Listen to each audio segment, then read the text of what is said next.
Welcome to the latest podcast from Pro-Longevity, hosted by Graham Phillips, the pharmacist who gave up drugs and helps people live a healthier, longer life.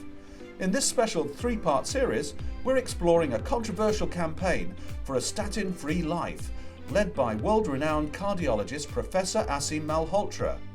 Today we'll find out about how simple lifestyle changes can have amazing, long-lasting benefits and avoid the need for you to take statins. So what we do know is that there's an overwhelming growth in cardiovascular disease and all these kind of associated diseases, type 2 diabetes, dementia, etc. So we've talked about what isn't causing it. Let's now talk about what is causing it, and then let's talk about what we can do about that. Yeah, sure, Graham. So yeah, we've just got a few minutes left, haven't we? So at the root of all this problem, I think, is, multifactorial from a lifestyle perspective. Poor diet, probably the most important, and ultra-processed foods, really foods that are going to interfere with appetite control mechanisms, ones that are going to raise your blood glucose and insulin, so high glycemic index carbohydrates. A lot of those are ultra-processed foods anyway. So that, I would say, is at the root cause of the problem, which is driving a lot of these chronic diseases.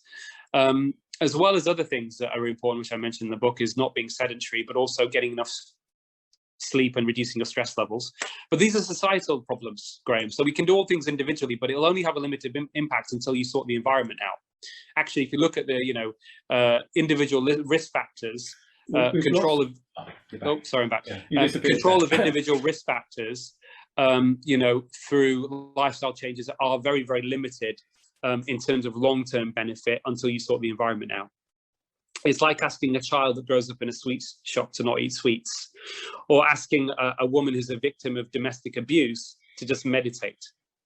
Yeah. This is really what we're talking about here. So yes, it's important to get the science right for the individual, but it has to also translate into changing environment and structural and policy changes, which means improving the food environment predominantly, and following lessons from how we tackled reduction in cigarettes, taxing cigarettes, public smoking bans, public education campaigns, warning labels on cigarette packages. We should apply the same thing to ultra-processed foods. So the solution is already there, really. If people want to help and improve their health, then they need to get their diet sorted, nutritious foods, home-cooked ideally, minimally processed, not be sedentary, and then and reduce their stress levels. So those are the solutions, which again, people want a bit more specific practical advice that is in the book. And that's kind of you're screwing off again. Sorry. Towards the end of the book, you come up with a 28-day plan, which I think addresses all those points. And I just wanted to give the opportunity to say a little bit about that, because this is a book that provide solutions. I mean, a lot of books emphasize the problem, and in the end you come away completely depressed because all it tells you is that this is not the answer. But I think you've gone beyond that, which is to say that's not the answer that this is. So describe a little bit your program at the end of the book, because I think this is something anyone can do, and it's not an expensive thing to do, and it doesn't involve the use of drugs. Yeah, so again, it's the diet side, cutting out ultra-processed foods and low-quality carbs. Simple exercise activities, moderate, just walking. You don't need to join the gym actually to get the optimal level of exercise for health, to be honest. 30-minute brisk walk once a day is enough. And then it's thinking about how many hours of good quality sleep are you getting a night. So you should be aiming for at least 7 if you can. And if you're not, then there's an issue, and it will catch up with you, and it will contribute to chronic disease. And often that's linked to the stress levels that people experience. And that's quite subjective. If you're stressed or not. And then there's a specific plan, but the reason it's 28 days, I think, is also to try and help people realize that some of the addictions that they have with these foods can be overcome in 3 to 4 weeks, but also the health improvements in terms of markers actually also occur within 3 to 4 weeks, and there's good clinical data on that as well. So it's also trying to use this, emphasize this concept that food can act like a medicine. Obviously a medicine without side effects, but improves the quality of life. In fact, it isn't really medicine, it's better than medicine, isn't it? So that's really why it's a 28-day plan. Fantastic. So the other thing that I was thinking as I was reading your book is how closely it aligns with what we do within the Pro-Longevity program, which is lifestyle intervention combined with a continual blood glucose monitor. And what we find is that people think they know what's going to affect them and what's not, but actually on an n=1, on a very individual basis, you get equal and opposite reactions to identical meals. So it's all about facilitating and having the knowledge and the support to move forward with a healthy life.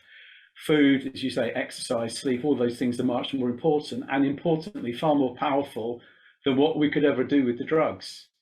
And that's why Absolutely. I find it so depressing in many ways working in the pharmacies, which I still do, because I just hold my head in my hands and think there's a better way and a cheaper way if anyone knew it. Yeah, absolutely. I'm conscious of time, and I know that you need to move on, but I just and I would have liked to discuss the public health collaboration, but perhaps we'll leave that for another day, because that's something. Yeah, why don't we do that? I'd love to harms. speak to you again. I think we could have a long discussion about public health collaboration, because I think the next part of this discussion, Graham, is what we're talking about. How are we going to scale this? So we talk about, the policy changes and stuff.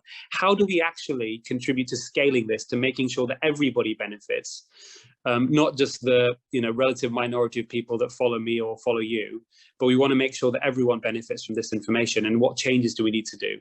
And I think the public health collaboration certainly is one platform, potentially very influential platform to make those changes happen.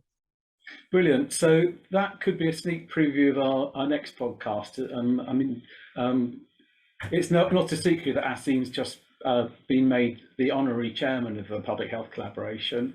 It's an unpaid but substantive role, and when I call Aseem a crusading cardiologist, I think you get the flavour of it.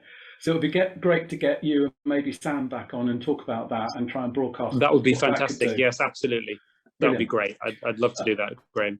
Aseem, thank you for being so generous with your time. Is there anything else that you'd like to add that I haven't given you the opportunity to say? No, not at all. I think if people want to just follow my work, or they haven't, they can go to Twitter or Facebook. I also started a crowdfunding, where I do regular blogs and empower people with information on all these different issues through Patreon as well. But no, thank you, Graham. And I look forward to our next discussion. Brilliant. Thanks for your time and take care. All right, mate. Bye now. All the best. Bye-bye.